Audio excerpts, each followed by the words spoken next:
हजरत ईसा अलैहिस्सलाम जो थे, उन्होंने अपने आप को खुदा का बेटा कहा और ईसाइयत में अपना स्थान जो है वो पक्का किया।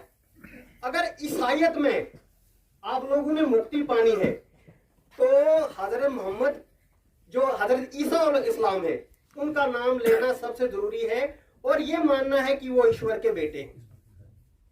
इस्लाम में हजरत मोहम्मद खुदा का संदेशक है, यानी कि वो एक खुदा का मैसेंजर है।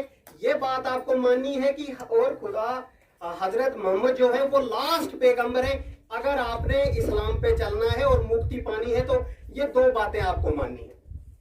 अगर आपने हिंदू धर्म का जो दर्शन है उसको अगर आपने मानना है तो गीता में कृष्ण कहता है कि मैं स्वयं ईश्वर हूं, मैंने इस पूरी सृष्टि की रचना की हुई है।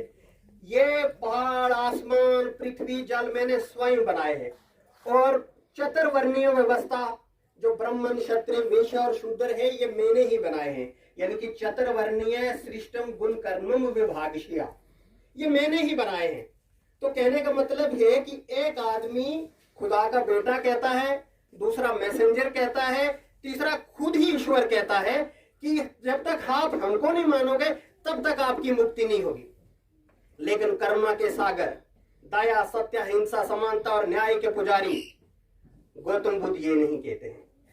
गौतम बुद्ध ये कहते हैं कि कोई भी किताब जो किसी ग्रंथ में लिखी है या हमारे गुरु कह रहे हैं या सदियों से चलती आ रही परंपरा है उसको मत मानो। जब तक आपकी बुद्धि उस पर सटीक मन नहीं बैठे तब तक आपको उसको यकीन नहीं करना है। क्योंकि मैं कि आपको मुक्ति की बात नहीं करूंगा, मैं आपको ईश्वर की तरफ नहीं ले रहा हूं, मैं आपका मार्गदाता हूं, मैं आपको रास्ता बता देता हूं। आपको उस रास्ते पे चलकर अपने आप दीपो भवे खुद बनना है, अपने जीवन का उद्धार आपको खुद करना है। आपने अपनी शक्ति और अपने सोच से आगे बढ़ना है।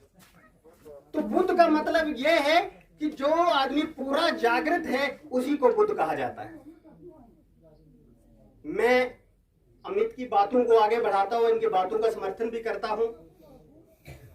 तो गौतम बुद्ध जब परम सत्य की खोज के लिए पूरे संसार का भ्रमण कर रहे थे तो उन्होंने कहा कि मुझे ऐसी कोई भी वस्तु नहीं मिली जिसने इस संसार की रचना की हो या सृष्टि की रचना की हो जिसे हम ईश्वर कहते हैं। उन्होंने कहा कि जो इंसान जन्मेगा उसकी मृत्यु जो है वो निश्चित है। इसलिए पाप, पुण्य, आत्मा, परमात्मा, पुनर्जन्म के विचारों को आपको त्यागना होगा, क्योंकि प्यास का संबंध पानी से है। इसमें जन्म, मरण या फिर से जन्म के कारण नहीं है।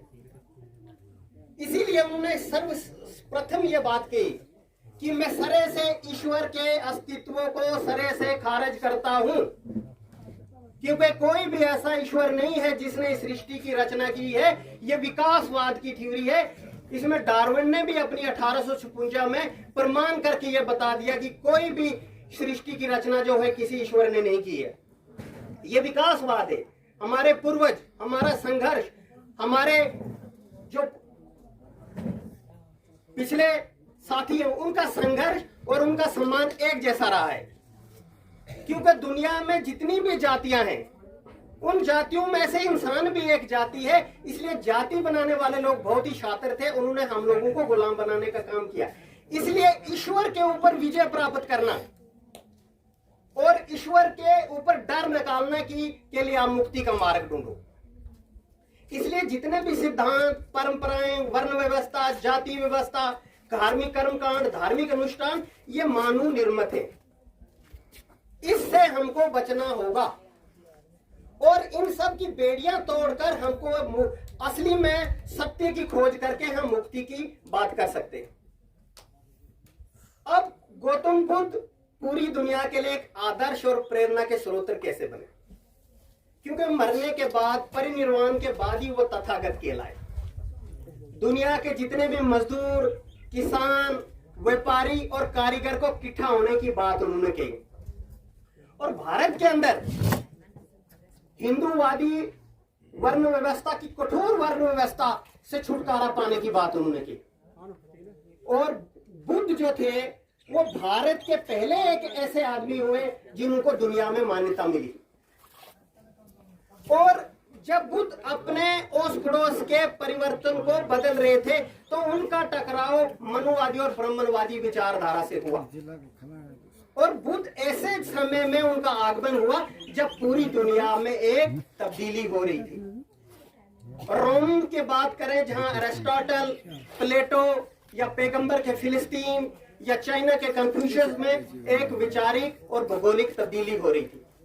और उसी वक्त भारत के अंदर भी लोहे के औजार बनाए जा रहे थे, जहां पर सिक्कों को भी मान्यता मिली, जहां पर लिखने को भी बढ़ावा मिला। लेकिन एक तरह से ब्राह्मणवाद ने उनके जितने भी सिस्टम थे उसके ऊपर इतना गहरा चोट करने की कोशिश की। लेकिन भारतीय इतिहास में बुद्ध जो थे वो सबसे बड़े जटिल व्यक्ति के रूप में हुए, लेकिन उनको मान्यता भी मिली और दुनिया में पहचान भी मिली। और गौतम बुद्ध इतने शांत स्वभाव के, इतना बड़ा काम हमारे लिए करके गए कि उनके हम सदा ही ऋणी हैं। जब 6 साल की घोर तपस्या के बाद 49 दिन उन्होंने बसंत के मौसम में बोधि वृक्ष के नीचे ज्ञान की प्राप्ति हुई, तो सबसे पहले उन्होंने ये मैसेज दिया कि हमको मध्य मार्ग अपनाना होगा। ना हमको अपने शरीर को ज्यादा कष्ट देना है, ना ही हमको वैराग्य होना है। हमको ज्यादा सत्य की तरफ जाना है और हमको झूठ नहीं बोलना है। अब 4 सत्यों की सबसे बड़ी बात हुई कि 4 सत्य दुनिया में दुख है, दुखों का कारण, उसका निवारण और उसका समाधान। इसके लिए उन्होंने खोज की कि जब आप झूठ नहीं बोलेंगे, जब आप कोई डिजायर नहीं रखेंगे, तो आपको किसी भी धार्मिक कर्मकांड, धार्मिक अनुष्ठानों की जरूरत नहीं पड़ेगी।